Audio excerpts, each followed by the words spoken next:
Hey, this is Dave at RetroGamerJapan.com. Today I'm checking out the Sharp Twin Famicom. This came out in 1986.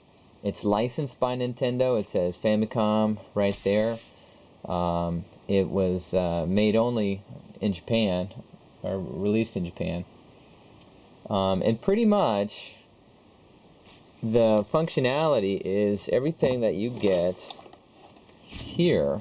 You get you've got the Famicom functionality. You can play your basic game carts, and you've also got the disk system, like this system here, all in one. It's all right there. So if you want to play the cassette, you have that switched down. You can put your cassette in there. If you want to play a disc, flip that up, and then you put the disc in here, and you're good to go. I think looks wise, it looks okay. I still like the old school, Famicom. Just kind of looks. Yeah, it's got that retro cool thing going that I just can't get enough of. It's a nice little system. This one is the 500R, and the R stands for red, I guess. There's a 500B, and it's black. Later they came out with the 505. And then there was two color schemes there. The 505 BK was black with green, and there was a 505 RD with red and blue and gray highlights.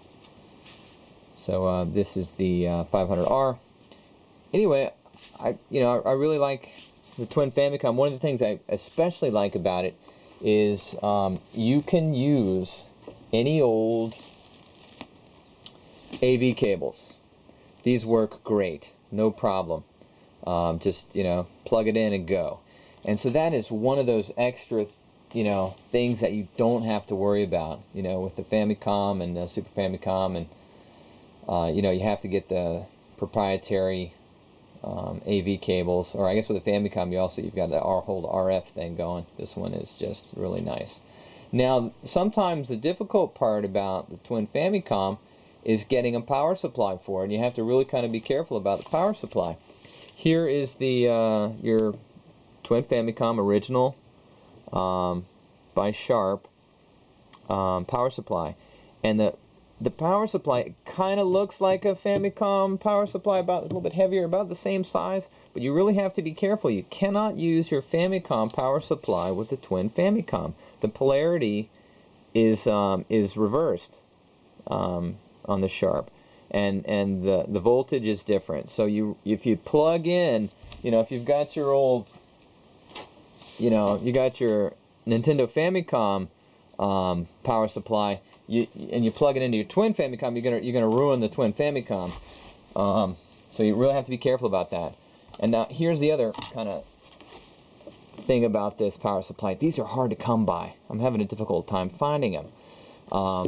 They're it's almost like it's made of gold here in Japan. Just finding them, and the prices have been really expensive. But I found a different a solution, and it's kind of an interesting solution. It's a Sony PS1 power supply, and it's much lighter. The Sharp is 7.6 volts. The Sony is 7.5. It's close enough, and it works. It does a pretty good job, and the polarity is correct on this one. The only thing you need to do is to get, this is a little bit too small, you need to get an adapter for it so that it will fit on the Sharp Twin Famicom.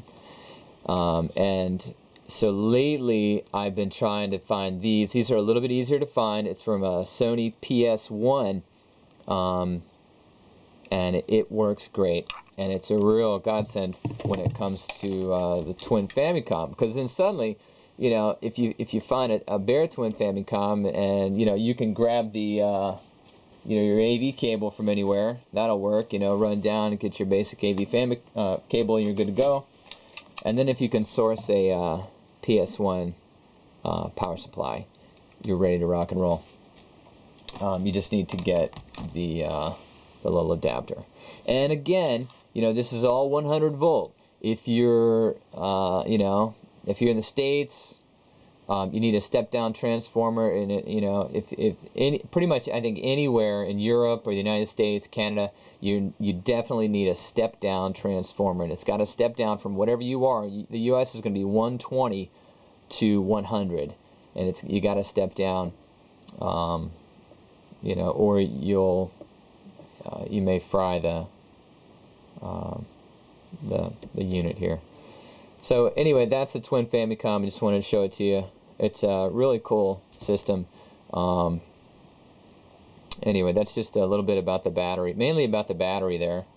Again, the main thing that when you're thinking about the Twin Famicom, don't use your Famicom power supply, because you will destroy the Twin Famicom. Okay, that's number one. And number two, if you have a hard time finding this guy right here, if you have a hard time finding him, then try to find a Sony PS1, and it's 7.5 volts, and the positive is the center pin is positive, and the outer part is negative.